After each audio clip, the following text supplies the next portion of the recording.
It's a wonderful day again, guys. Busy ako. Ang ginagawa ko, sobrang busy ang mga pagtatanim ko ngayon. Ito, buhay na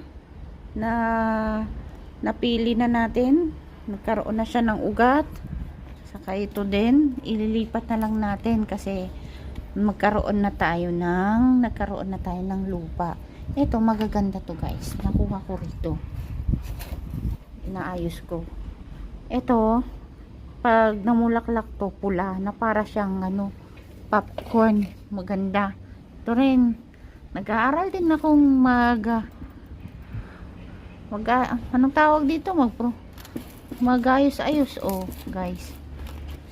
Kung anong tawag dito sa halaman na to, inaano ko para magkaroon ng magandang formation. Ganito rin. Napagod ako kahapon. Dami kong pinagkakagawa. Pinalitan ko yung mga bulaklak ko dati. Dito yung mga alas 10. Ito, namumulaklak na siya. Kaya pinalitan na natin ang ating gumamela. Gumamela naman. Hindi. Ito yung bougainvillea.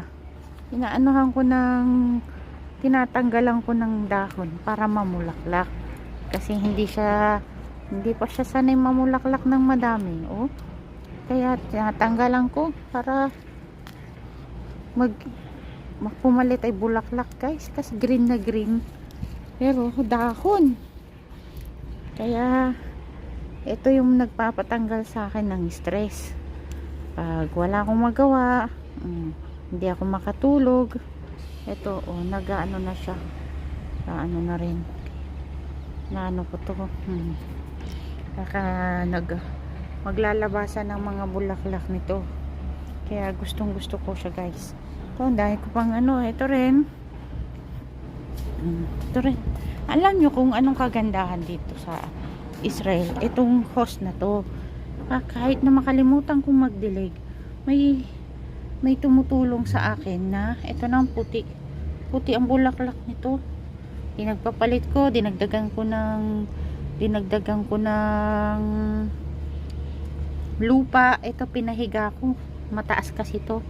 Kaya tignan natin, ito yung pinaggagawa ko kahapon. Kaya sobrang busy. Hindi ko alam kung anong klaseng bulaklak nito, pero para siyang paro-paro, diba, guys? Ganda. Kaya pag naganuhan to, para siyang bulaklak na super cute. Kaya lang, gusto ko siya. Kaya ito ang natin. Ito ang natin. Kaya hanggat matapos to, dami ko pang gagawin. Yan, pinagpapalit ko nga. Ito rin, pinagpuputol ko to para maging bloom siya kasi masyado nang hindi maganda. Ito rin, maganda to kasi pag diligan mo ng diligan, ang yung pagkakadahon niya. Diba? Saan ka nakakita ng colorful ang rose ko? May red, may orange, may pink, may white yan. Ito white to white. Iba't ibang klase ng ginagawa ko, guys.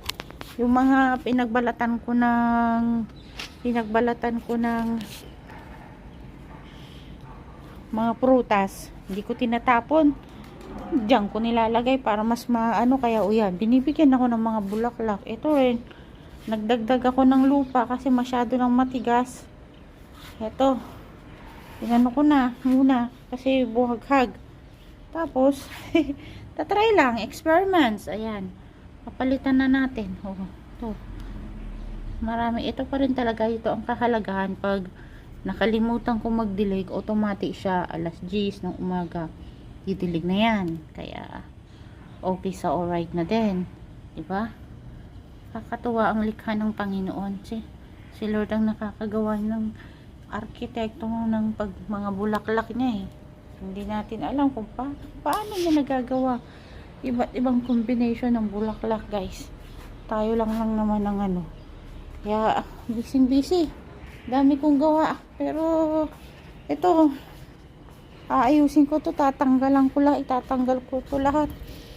Maganda naman tong bulaklak na to. Yellow. Kaya lang, ito yung bulaklak ng ligaw. Dami kong tinanggal nito kahapon. Ito yung mga gustong gusto kong bulaklak. Kasi iba't ibang kulay. Oh. Pero medyo tumatanda na rin sila. Kaya papalitan na at itatanim ulit. Mahilig kasi ako sa halaman, guys. Nagbibigay ng energy sa akin. Ito, alam nyo ba kung anong klaseng halaman to?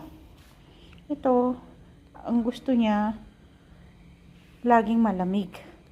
Kaya saktong-sakto to pag tuwing gabi, nagano ako ng yellow. Dinidiligan ko talaga ng super malamig. Parang gusto niya. Ito rin, maganda rin ito. Naalagaan ko kasi pag bulaklak siyang puti. I love it. Kaya, ang Rowena Sullivan, talaga, maganda naman talaga ang paligid mo pag nalilinis mo, tapos naalagaan mo. Gagawin ko ng to. Yung mga aloe vera ko, dun sa bandang yun, aloe vera. Papadamihin ko yun para pag may makate sa sa balat. Maraming gamit ang aloe vera. Pag nagtatanim ako, aloe vera din.